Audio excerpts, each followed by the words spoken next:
Otra vez llama a nuestras puertas la Santa Cuaresma.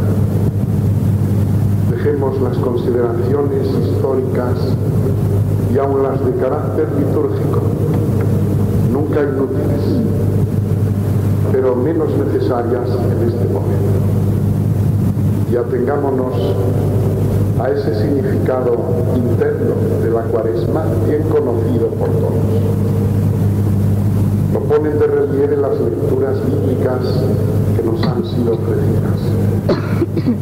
Se nos habla de conversión del corazón, ayunos, limosnas, discreción, humildad, arrepentimiento. Esto es el núcleo de la Cuaresma. Tenemos que dar gracias a la Iglesia de que inconmoviblemente nos recuerde estas verdades, que tenemos tanta tendencia a olvidar. La Iglesia es la única institución que sigue hablando al hombre de hoy de su destino inmediato en el tiempo, que es la muerte, y de su destino eterno en la otra vida, que es la salvación o la condenación. No reduzcamos, pues, el mensaje. Es triste ver cómo parece que hay una tendencia a disimular los aspectos más sanamente agresivos del mensaje evangélico. Todo queremos exponerlo según nuestra medida y nuestro criterio. Y estas llamadas profundas al hombre para que piense en su muerte, para que se arrepienta de sus pecados, para que tema la condenación, para que espere la salvación, forman hoy el capítulo del silencio en la predicación sagrada. Pero la Iglesia no nos ha invitado a ese silencio, al contrario.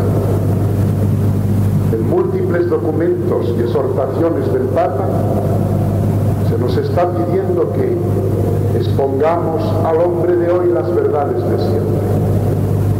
Un silencio continuado por nuestra parte, que se debiese a la cobardía en la proclamación de esas verdades, o a una excesiva complacencia con el mundo que no quiere oír hablar de ellas, causaría un daño terrible a la transmisión de la fe. Y se necesitarían después generaciones enteras para que vuelva a recobrarse en la conciencia de los fieles el sentido de ese conjunto coherente de verdades dogmáticas, ascéticas y morales que la Iglesia siempre ha predicado.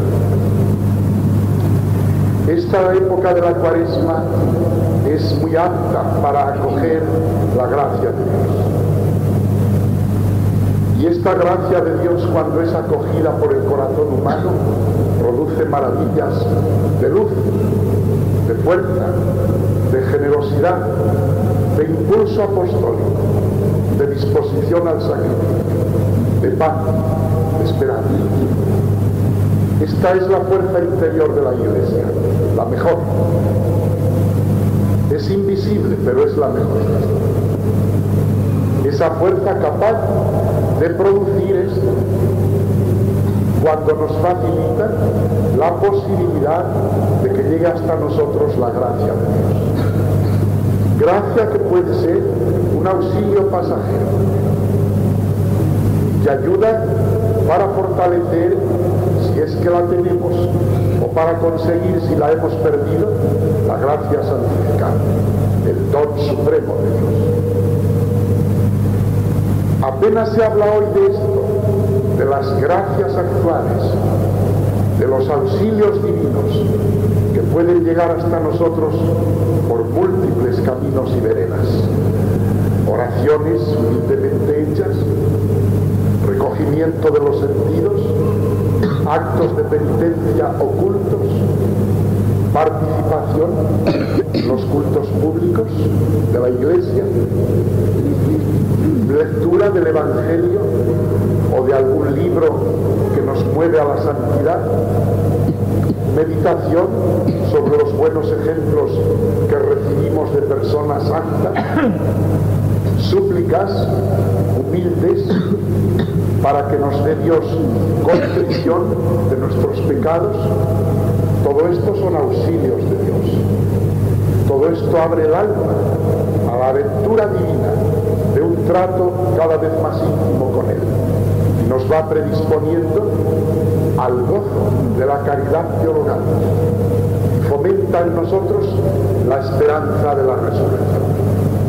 Porque al fin y al cabo, si celebramos la Cuaresma es pensando en la resurrección de Cristo, puesto que todo este tiempo es una preparación para el triduo pascual, en que conmemoramos la muerte y la resurrección de Cristo.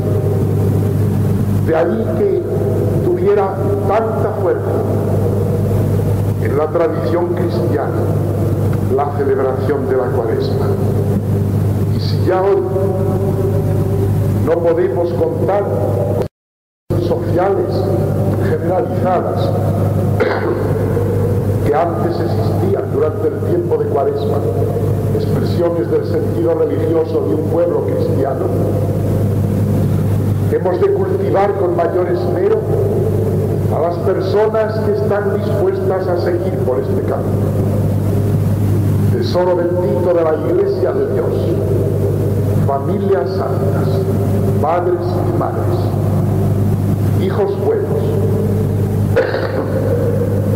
religiosas de vida activa o contemplativa, jóvenes, seminaristas, sacerdotes, todos aquellos que quieren mantener con toda pureza en sus manos la luz encendida que han recibido de su tradición cristiana, actualizada constantemente en ellos por una fe que no se cansan de proclamar. Hoy me imagino que en muchas iglesias parroquiales de Toledo y en los pueblos de la diócesis se habrán acercado no sé cuántos, pero muchos fieles a recibir la fe. En la catedral estamos este pequeño grupo. No penséis en la pequeñez del número. Estamos unidos intencionalmente con todos los que han hecho lo mismo que ahora hacemos nosotros en tantos y tantos templos. Esta gracia de Dios que sostiene a su iglesia hace que ella sea siempre, como dice el Evangelio, ese árbol extendido por todo el mundo en el que se cobijan los pájaros del cielo. Es como la levadura que fermenta toda la masa. Hay muchas personas buenas, hay muchos corazones puros y que quieren seguir teniendo esa limpieza que el Evangelio reclama a los discípulos de Cristo. Y así se disponen a celebrar la Cuaresma. El rito de la ceniza nos lo recuerda todo. Y nosotros debemos saber integrar todos los elementos del paisaje cuaresmal para que ello mismo nos eduque también en nuestra fe y nos permita seguir adelante. Pensamos sí en la resurrección de Cristo que hemos de celebrar cuando la Cuaresma termine, pero sabemos que antes hay que recorrer el doloroso calvario de su pasión y de su muerte. Pensamos sí en el gozo de ser hijos de Dios, como tanto se nos dice hoy en la acción pastoral que se nos invita a realizar. Pero no nos olvidemos de que para experimentar ese gozo de los hijos de Dios, antes hay que tener contrición de nuestros pecados y reconocernos humildes pecadores. Pensamos, sí, en la gloria que nos espera. En el Santo Evangelio de Jesús, todo luz, capacidad de promoción del hombre en todos los órdenes, pero no debemos ocultar que en ese mismo Evangelio se nos habla de la miseria del pecado, de la condición penosa del hombre en la tierra, de su flaqueza, de las tentaciones a que está expuesto, de las concupiscencias, de que puede ser víctima frecuente, casi sin darse cuenta, y al caer envuelto en ellas, seguir su camino entre esas concupiscencias cada vez más debilitado. Pensar en un aspecto y en otro, en uno y otro color del paisaje, es integrar, es armonizar, es tener una visión completa de lo que es el hombre por el mundo, de lo que es la llamada de Dios al corazón de ese hombre en el mundo, en el de hoy y en el de siempre. Quiera el Señor ayudarnos a todos para que en esta Cuaresma avancemos en nuestra vida cristiana, oremos un poco más, hagamos limosnas y donativos que nos cuesten algo, en favor de los pobres, en favor de los que tienen hambre, en favor del tercer mundo, en favor de instituciones religiosas que lo necesitan. Limosna, ayuno, oración, confesión del pecado, arrepentimiento, cantos penitenciales que nos ayuden a vivir juntos el sentido de la Cuaresma, y preparación progresiva de semana en semana para que llegue el triduo pascual y podamos sentirnos íntimamente unidos con Cristo, celebrando los misterios de su pasión, de su muerte, de su resurrección, fuente de esperanza para todos nosotros.